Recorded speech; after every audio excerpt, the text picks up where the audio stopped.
Entonces mi abuelo, como te digo, sin hablarme mucho, me agarra de la mano y me estira, ¿verdad? Yo le sigo. Recuerdo sus manos pero súper fina la piel. Y me subió sobre la mesita. Estando sobre la mesita, entonces yo me quedaba a una altura en donde mi boca le llegaba a su boca. Entonces él comenzó a besarme. Yo tenía miedo de todo, miedo de él, miedo de contar, miedo de que vuelva a suceder, miedo de decir ya no me quiero más ir porque mi abuelo me hace esto, miedo. Hasta que yo le cuento a mi mamá. Mi mamá al principio no me cree, pero una tía que vivía en la casa de enfrente había visto alguna vez uno de esos episodios. Yo no encontraba, ni en mi mamá ni en mi papá no encontraba el apoyo o el espacio de contención, el espacio donde yo pueda hablar sobre eso. Por supuesto que en ese entonces sí, con esa edad ya sabía, ¿verdad? Un espacio seguro. Un espacio donde yo podía hablar y que se me explique, ¿verdad?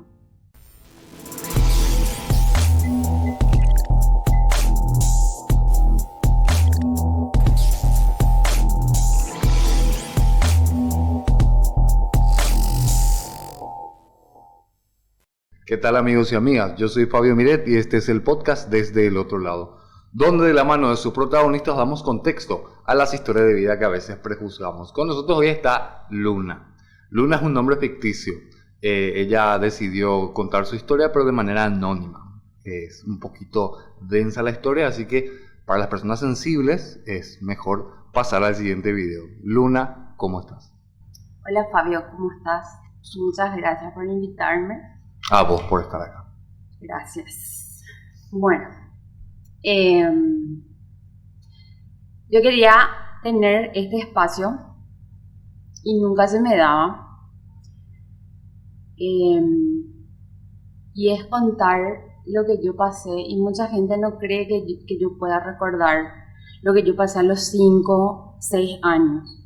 Hay niños que pueden recordar muchísimas cosas. Yo tengo particularmente mi hijastro. Tiene esa memoria desde los 3 años, pero de momentos que le marcaron con algo. Claro, y es lo que me pasó a mí. Yo iba de visita a la casa de mis abuelos paternos. Era la nieta más chica, la más mimada, por mi abuela especialmente. Y me solía quedar de vez en cuando a dormir. En esa época los abuelos dormían en la misma habitación, pero ya en camas separadas, que era normal eso, ¿verdad? ¿Qué años estamos hablando aproximadamente? Y allá por un poco 84 más o menos. 84. Sí.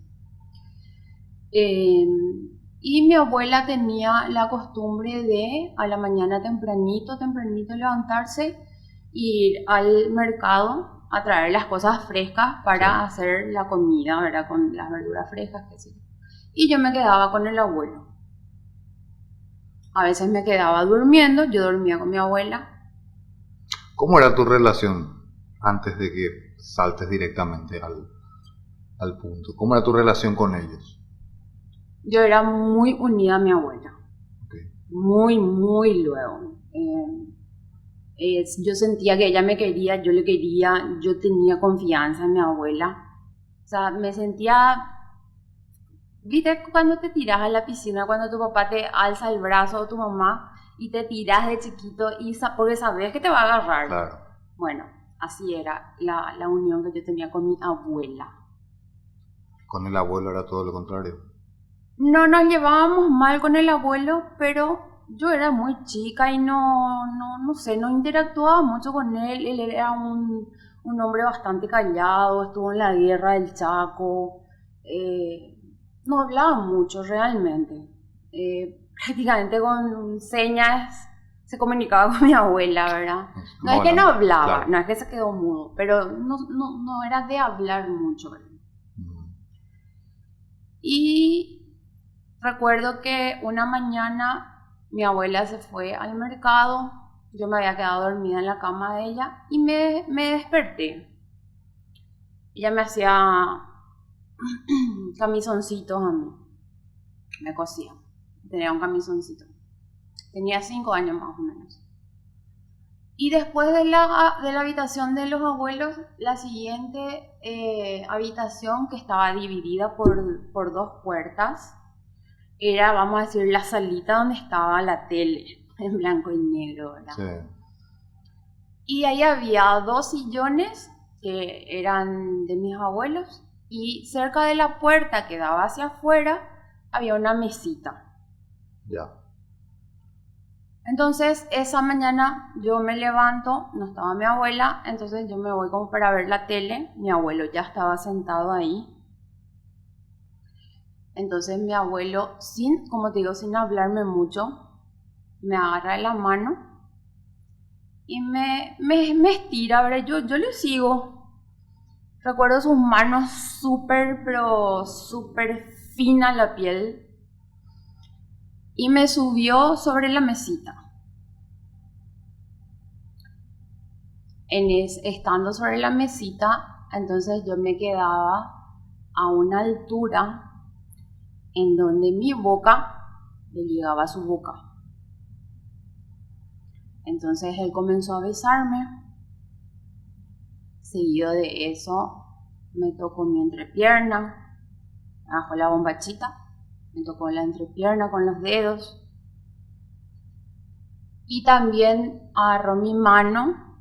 Él tenía un pijama, un pantalón pijama, eso con rayas, con goma. Y hizo que yo le tocara sus partes. Eso fue a los 5 años. ¿Te diste cuenta a los 5 años lo que estabas haciendo? La primera vez... No, la primera vez me asusté. Me asusté y la casa de mi abuela estaba al frente, en donde había una casa, a la mitad eran 2 terrenos, a la mitad había un portón y en la parte de atrás es donde vivían mis abuelos.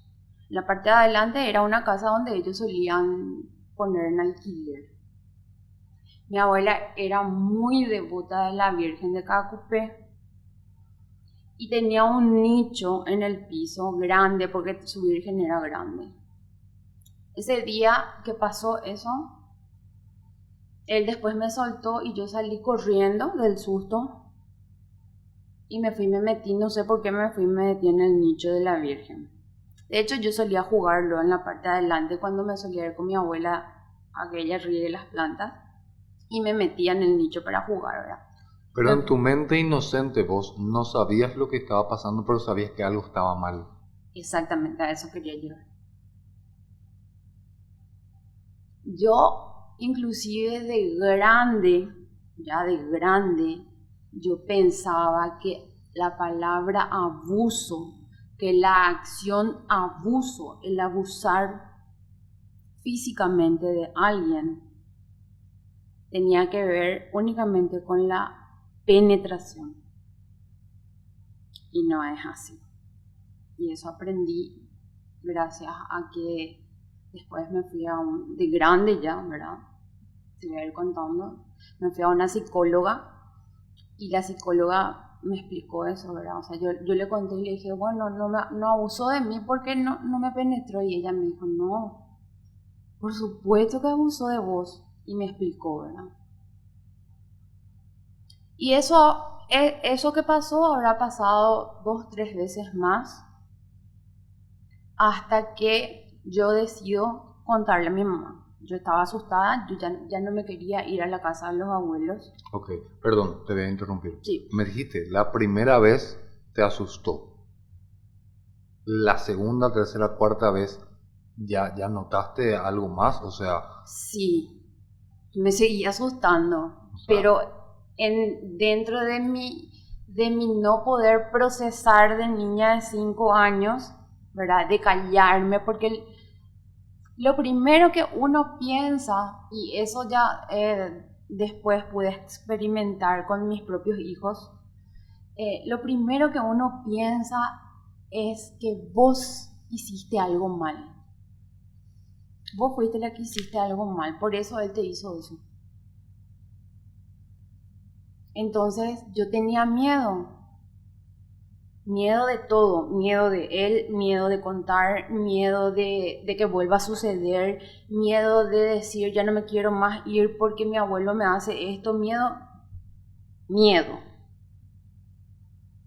Hasta que yo le cuento a mi mamá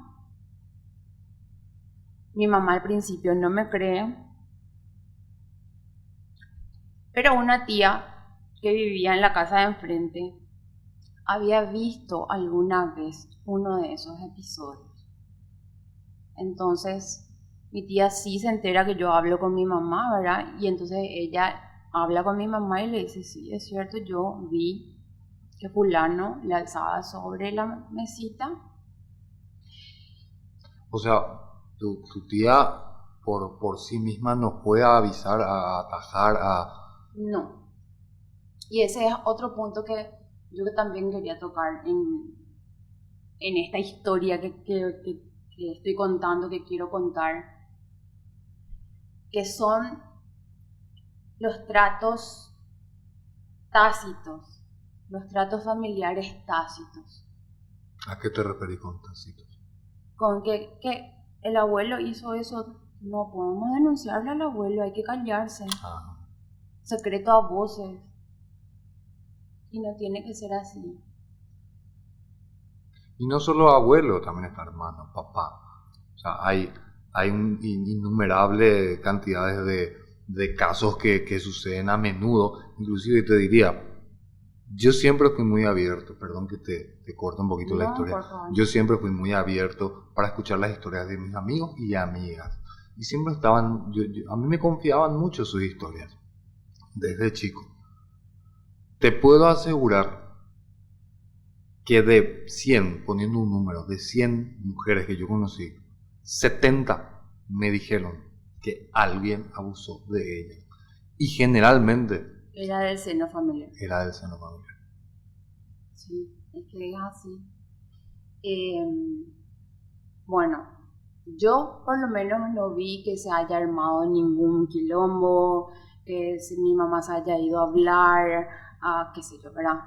Lo que yo recuerdo, tengo esos recuerdos de niña, es que cuando yo conté y mi tía afirma, ¿verdad? Que sí que es cierto lo que yo estoy diciendo, es un tiempo largo, no me llevaron más. Ok. ¿Sí? Me voy a atrever a decir más o menos 3 años, porque lo que recuerdo es que tenía más o menos entre 8 y 9 años cuando volví y tenía que saludarle al abuelo con 2 besos. O sea, ahí no pasó nada. Dejaron un tiempo libre como para que intentes olvidarte, vos es muy chiquita, se va a olvidar. Es lo que podemos pensar. Ujú. Y ya vas a entender por qué. Cuando yo me hago un poco más grande, 12, 13 años, mi mamá intentaba acercarse a mí y preguntarme, o sea, yo sabía, sin que ella me formule la pregunta, yo ya sabía que ella me quería tocar ese tema. Y yo no quería hablar. Cuando me hice grandecita, yo no quería hablar. Yo sentía vergüenza de mí misma. O sea, yo me miraba al espejo y la imagen que yo veía ahí a mí me daba vergüenza por haber pasado lo que pasé. Entonces, por supuesto, no quería tocar el tema. ¿Cuántos años tenías en ese entonces? 12, 13 años. 12 o 13. Sí, estaba entrando en la adolescencia. ¿Qué fue lo que le dijiste? ¿Cómo vos a los 5 añitos le dijiste a tu mamá, mamá, está pasando esto. En realidad le dije, mami, abuelo me toca acá, le mostré dónde, y yo le toco a él y también me besa. O sea, intrínsecamente vos ya traías un chip de que eso estaba mal de alguna forma. Es que Por la forma en que te hacía sentir propiamente. exactamente, como mi cuerpo ya reaccionaba. Mi propio cuerpo ya me decía que eso no estaba bien. Pero como te digo, era chiquita, no sabía, tenía miedo, no sabía cómo manejar. O sea, imagínate. ¿Alguna vez le contaste esto a tus amistades? Sí, Pregunto porque vuelvo a lo que dije anteriormente. sí. ¿Compartieron contigo también alguna experiencia suya? No hace falta que me cuentes, pero también pasaron por algo así. Vos sabés que yo tengo muy pocas amigas, mujeres, en quien confío realmente, contados con una mano. Y tengo muchos amigos varones. A lo que quiero llegar es que le conté a mis amigas, ellas no me dijeron nada, pero increíblemente cuando le confié a algunos varones, ellos me dijeron que pasaban por lo mismo. Pero me contaron más o menos casi como algo normal. Y a mí me asustó, porque esa herida que yo tuve a los 5 años, realmente fue una herida grande. Ajá. Una herida que me marcó. Pero eso dio pie a que yo tenga otras heridas, porque yo, o sea, mi mamá, y no le estoy, mi mamá que en paz descanse y mi papá también, se dice que nosotros tenemos que hacernos cargo de nuestros problemas, ya sea que nuestros padres nos hayan heredado esos problemas, ¿verdad? No tenemos que estar diciendo, ellos tuvieron la culpa. Pero yo creo, y no es justificación, pero creo que a lo mejor por la época, por el año, por el entorno, por lo que se vivía en ese entonces, por lo que te dije, por el trato tácito, el trato familiar tácito de no hay que... el abuelo era... Luna, vos te estás escuchando a vos misma, volviendo a culparte sola a vos. No. Porque yo lo único que estoy escuchando ahora mismo es, no es culpa de mi mamá, no es culpa del abuelo, no es culpa de nadie. No. Todavía no. Por supuesto que sí. Ajá. Es que esa herida me llevó a darme cuenta de que por supuesto que ellos, no voy a hablar de culpa, Sí. voy a hablar de algo mucho más inteligente, porque la culpa no te lleva a nada. Uh-huh. Ellos tenían la responsabilidad Perfecto. de hacerme sentir segura a mí. Y yo no te estoy diciendo que me lleven a mí ahí y verle, no sé, a mi mamá pegándole a mi abuelo o diciéndole un montón de groserías. No estoy hablando de eso. Estoy hablando de que ellos no tenían por qué haberme llevado de vuelta a la casa del abuelo y yo tenía que haberle dado 2 besos otra vez al abuelo. Mínimamente estamos hablando. Porque si vamos al caso, en realidad tenían que haber denunciado eso. Sí, pero si ahora no pasa eso, o si pasa es poquísimo, pero poquísimo. Imagínate en esa época, estamos hablando del 82, 83. Bajo dictadura y demás. ¿Entendés? Y no estoy justificando. Ahí es donde empieza una herida, no voy a decir más profunda, igual o peor, no sé, igual de profunda con mis padres.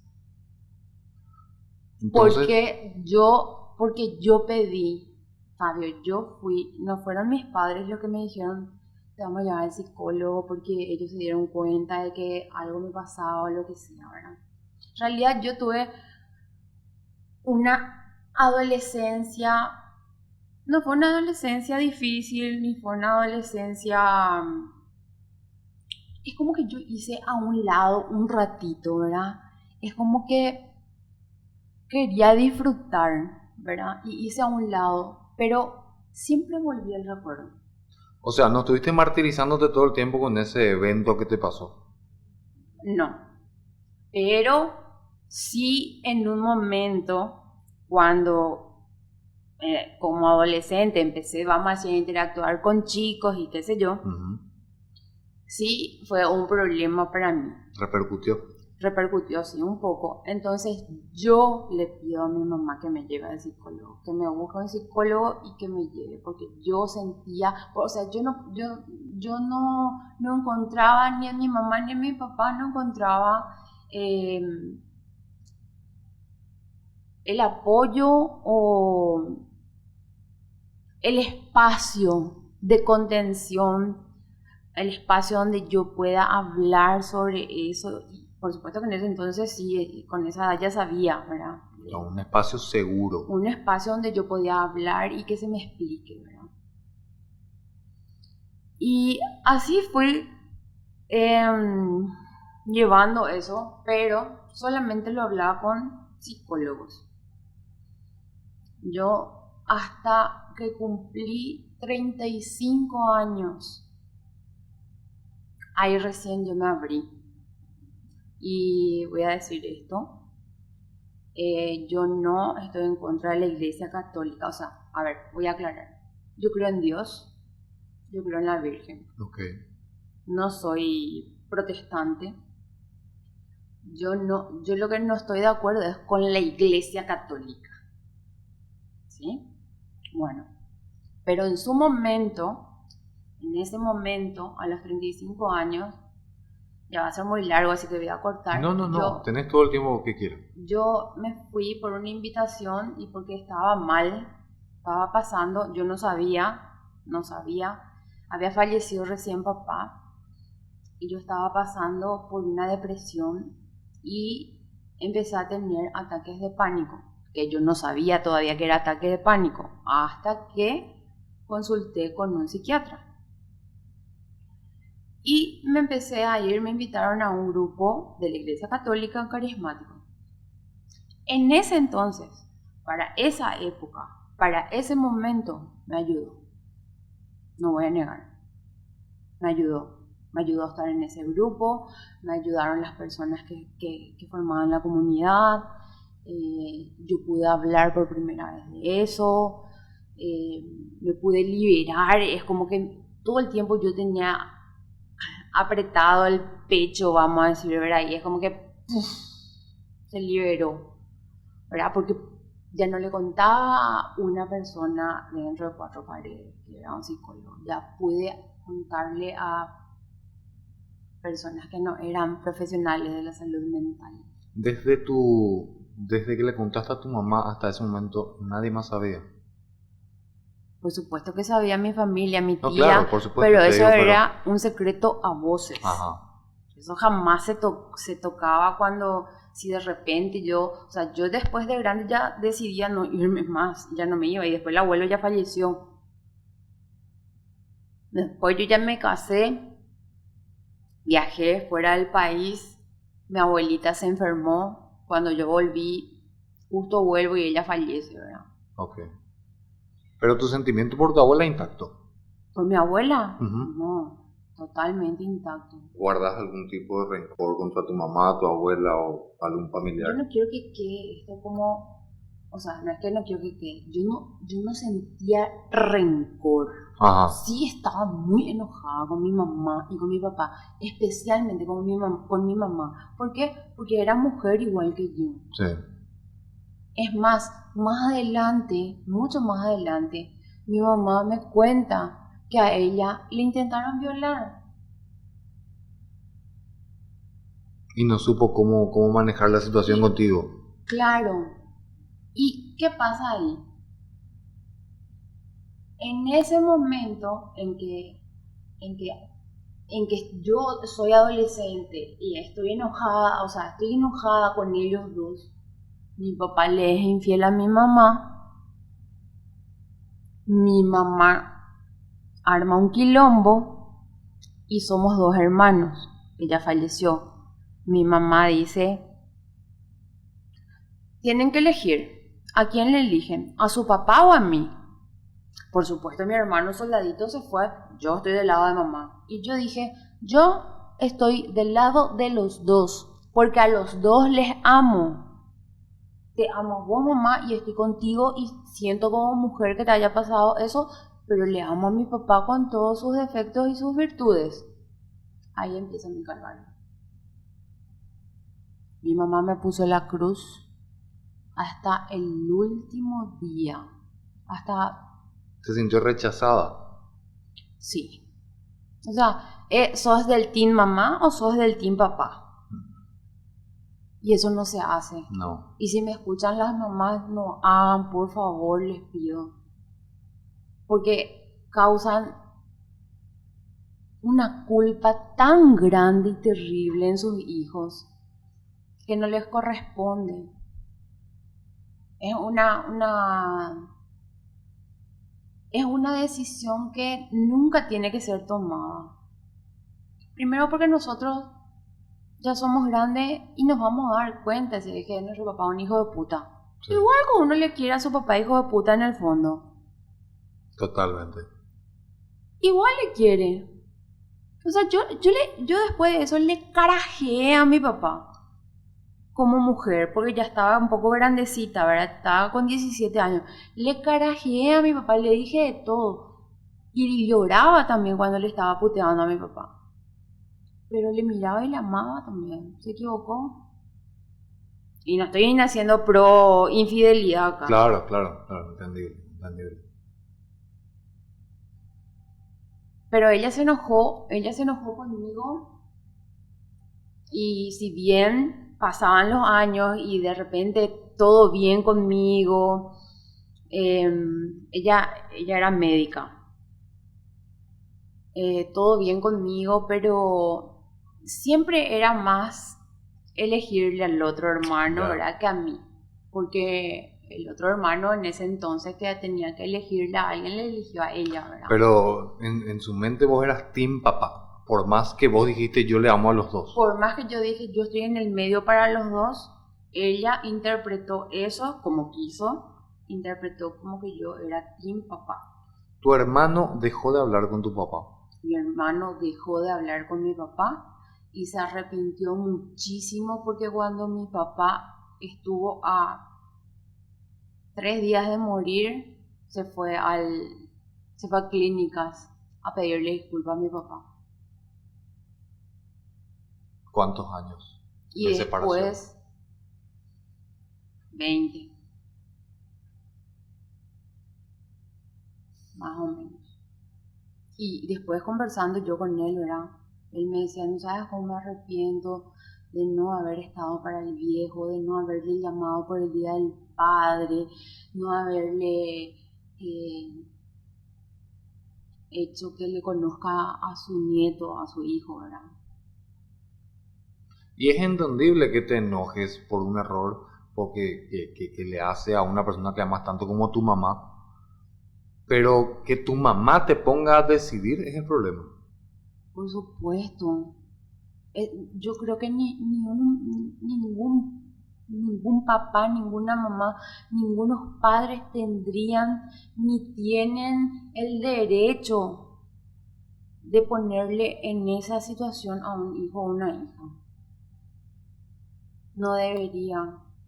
Por más que tengas una rabia interna contra tu expareja en ese momento. Por supuesto, no. O sea, el problema lo resolvés vos con tu pareja en la habitación, ahí entre las 4 paredes, y no le involucraba a tu hijo.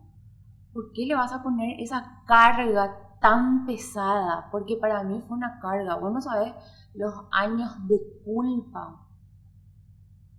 Pero los años de culpa que yo tuve. Porque yo sabía que yo hice bien. Siempre, desde ese día que yo dije, yo estoy para los dos. Yo no soy team mamá ni team papá. Soy team mamá y papá.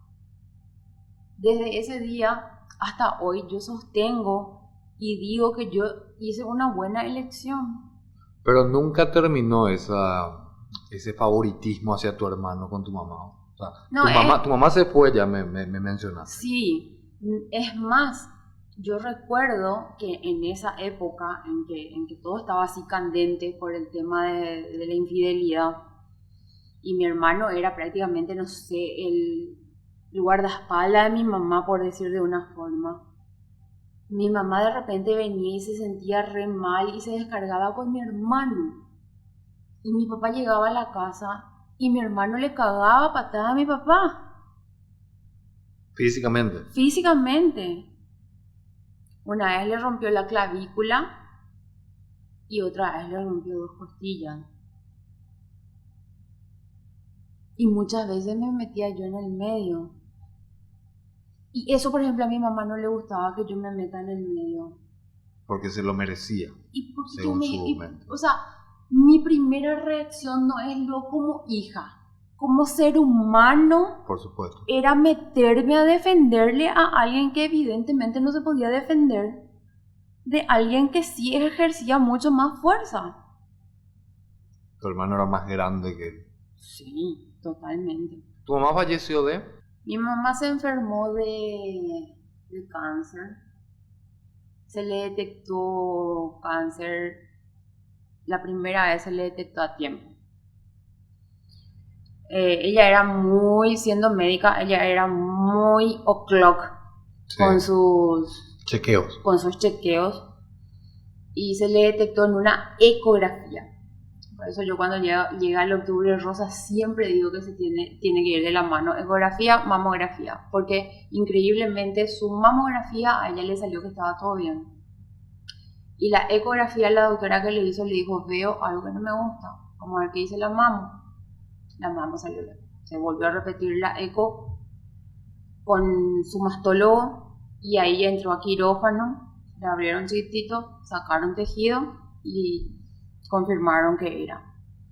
Como era chico todavía, estaba entre la axila y el seno, se pudo sacar a tiempo. En teoría, bueno, a ella se le vació y ya por prevención el lado sano también. En teoría se le vació totalmente, pero nunca se le vacía totalmente, ¿verdad? El cáncer de mama se crea en las glándulas mamarias, ¿verdad? Sí. Y en teoría se le sacó todo.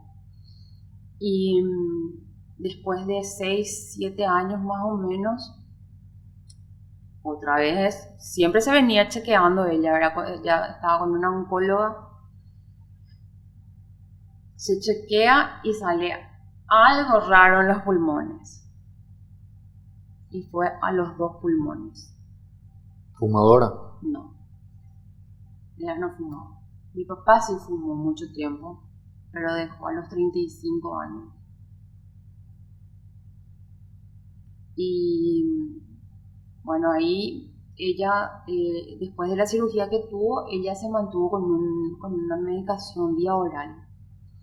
Y después cuando sucede este chequeo y se ve que en los 2 pulmones tiene varias manchas, no se podía hacer una punción porque los tumorcitos estaban más al medio y no por el borde de los pulmones. Entonces sería como querer agarrar una aguja y traspasar un globo sin que explote. Sí. Entonces el procedimiento era más riesgoso. Y ella seguía enojada conmigo. Aún así.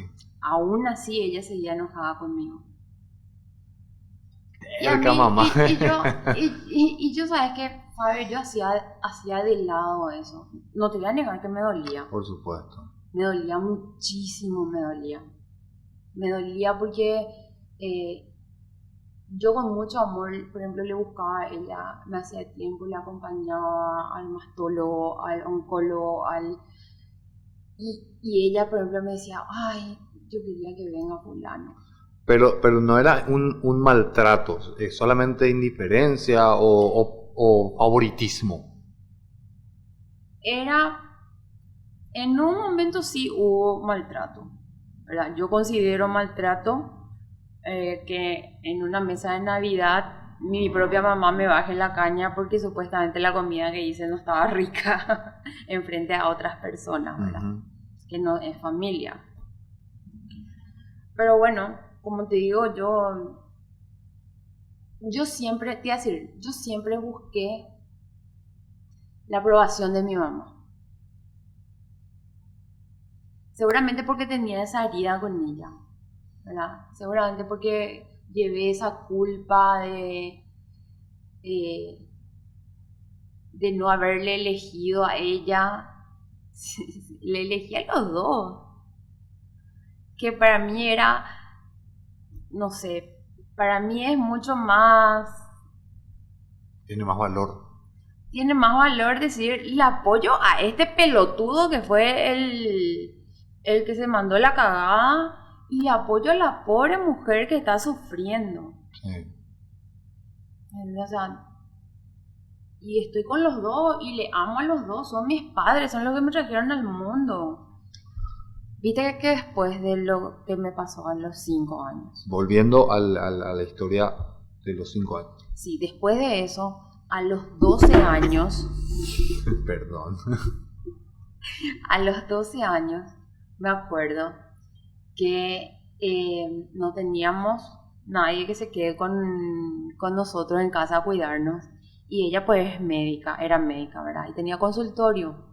Entonces me llevaba con ella a la tarde, porque a la mañana me iba al cole. Ya, entiendo. Bueno, entonces en ese edificio, aparte de su consultorio, había oficinas de diferentes cosas, qué sé yo, abogado, escribanía, ponele. Y una vez, eso fue una vez. ¿Te acuerdas que la perforadora abajo tenía como una tapita para quitar? Y se juntaba todo ese papel? Bueno, entonces como mamá usaba mucho, yo agarraba eso y me iba al balcón que estaba ahí afuera y le tiraba a los autos, ¿verdad? Me encanta. Bueno, y una vez yo estaba dentro del consultorio y el paciente que estaba era muy delicado y no quería que yo esté presente. Entonces mi mamá me dice que me vaya un ratito al balcón. Entonces yo agarré y llevé todos los papelitos, ¿verdad? Para jugar. Para jugar. Y empecé a tirar, así le tiraba a los autos, le tiraba. Y de repente yo le conocía de vista a un oficinista que trabajaba en una de las oficinas, vino y me dijo, ¿qué estaba haciendo? Me dijo. Y yo le dije, estoy tirando papelitos. Yo realmente era muy nena. Perdón, pero ¿cuántos años estamos hablando? 12 por ahí. 12 añitos, ok. Pero era muy inocente, era. Y él me dice, se te acabó. Y sí, le dije. Y me dice, yo tengo más, te voy a dar. Vení conmigo. Y me voy a su oficina, que era 3, 4 oficinas después del consultorio de mi mamá. Y él agarra y se sienta, viste, así, de hacia el lado de su escritorio. Y agarra y abre un cajón y saca. Y yo estaba acá. Y me dice él, vení, te doy. Y yo me acerco y me estira como para darme un beso. A los 12 añitos. Y yo salí corriendo ahí. Y ahí sí me fui corriendo y entré al consultorio de mi mamá, ¿verdad? Y obviamente mi mamá se dio cuenta que algo me pasaba porque estaba blanca como un fantasma. Evidentemente el tipo se las tomó. Y de eso es lo que recuerdo que me contaron. Mamá le contó a papá y al día siguiente que me contaron que iban a hacer, que mi papá se fue a la comisaría y denunció y que se le llevó al tipo. Luna, con todo lo que pasaste, con toda tu experiencia, que tampoco es muy positiva, pero aún así aprendiste de ella, Sí. ¿tenés algún tipo de mensaje para las mamás que están escuchando sobre, por ejemplo, dejar a tus hijos con alguien más? Tengo un mensaje en particular que tenía luego pensado decir y tengo otros más que también quiero decir. Uno en particular es que se dice mucho que la persona que fue abusada después abusa. Eso es mentira. Personalmente yo como mamá, encima de 2 varones, Jamás le dejé a mis hijos en manos de extraños para que les cuiden. Tuve la suerte, la bendición de poder, de que yo me pude quedar en mi casa a cuidarlos. Claro, porque hay muchos casos en que no se puede. Y exactamente. Y también tengo que decir que fui súper así, pero súper puntillosa cuando les decía abiertamente, ¿verdad? Mis hijos hoy día saben lo que a mí me pasó con el abuelo. Yo le decía, no, nadie tiene que tocar sus partes íntimas, nadie, y si es que alguien toca, tienen que venir y contar todo lo que una mamá que pasó por eso, todo el consejo que le puedo dar. Uno, y por favor no piensen que porque fuimos abusadas nosotros vamos a ser abusadoras o abusadores. Claro. Y lo otro que pasé con mi mamá con el tema de la infidelidad y de la violencia y todo eso es, por favor, no les carguen a sus hijos con problemas que a ellos no les compete. El matrimonio es totalmente aparte. Es una sociedad aparte de lo que es la relación familiar que une a los hijos. Totalmente. Tu hijo, mamá, tu hijo va a seguir siendo tu hijo siempre. ¿Quién es la única familia? ¿Quién es la única familia que no es de tu sangre? Tu esposo, tu esposa. Y que vos elegiste estar al lado de esa persona. Tus hijos vuelan, se van. Tus hijos, hijas vuelan, se van. ¿Quién se queda contigo? No importa si es el primero, segundo, tercer marido o primera, segunda, tercera esposa, ¿verdad? Claro. Pero a lo que voy nomás es que los chicos se van, hacen su vida. No le caen la vida a sus hijos con los problemas matrimoniales que tienen. Luna, muchísimas gracias por estar acá. Gracias a vos, Fabio. Te agradezco gracias por mucho este espacio. Por tu historia, me parece muy interesante. Ojalá que ayude a muchas otras personas más. Para las personas que nos estaban escuchando, muchísimas gracias también. Si estaban escuchando o viendo en un diferente formato que no sea YouTube, gracias por haber terminado el video y los esperamos en una próxima edición. Gracias.